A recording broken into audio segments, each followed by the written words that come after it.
Jose Escobedo got his first taste of methamphetamine when he was 11. I was offered to smoke. I mean, and I didn't know nothing of it, and I'm just trying to fit in with these guys.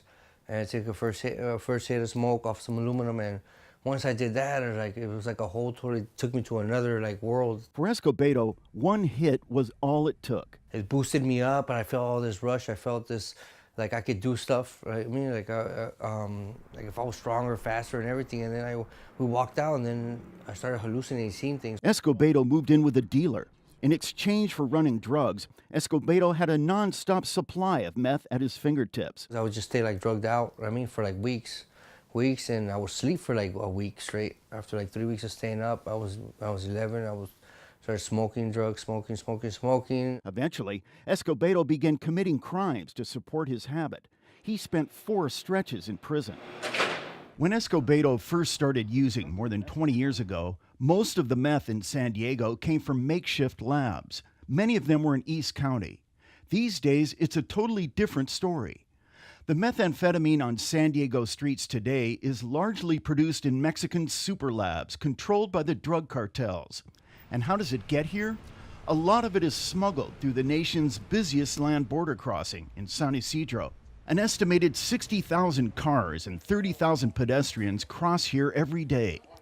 Sidney Aki directs the U.S. Customs and Border Protection at the San Isidro Port of Entry. His agents have found meth hidden in virtually every part of a vehicle, from the trunk to the battery. They've even discovered liquid meth in gas tanks. And pedestrians get a load of this. It was a female. She actually had a brassiere formed out of narcotics and actually used as a brassiere walking across our border. In 2010, customs agents seized just over 2,500 kilos of meth at the San Isidro border crossing. In 2014, they captured more than 5,800 kilos. Here's another way to look at it. One hit of meth is about 1/4 gram.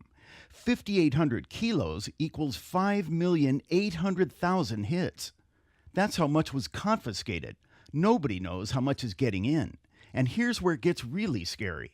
The methamphetamine that's coming across from Mexico is stronger than ever, and the price on the street is lower than ever. That's a perfect recipe for more meth use and more meth-related problems. In fact, San Diego jails are filled with meth users.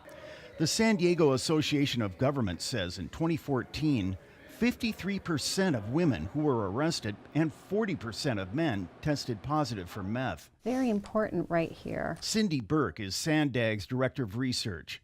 We find that on average, arrestees report that they've been using meth for about 16 years. It really does have a devastating effect. We know that they use it for about 5 days at a time, that they're using 1 gram. Many of them smoke it. About 1 in 4 report that they've injected it. Besides U.S. Customs, a number of other players are involved in the fight against meth. These include the San Diego County Sheriff's Department, local DAs, and the Federal Justice Department. But Laura Duffy, U.S. Attorney for the Southern District of California, says they're not the only ones who need to step up. We are not going to be able to tackle this problem through law enforcement efforts alone. This is a community problem. This is a health epidemic problem that we all need to come together and put resources towards. Kenny Goldberg, KPBS News.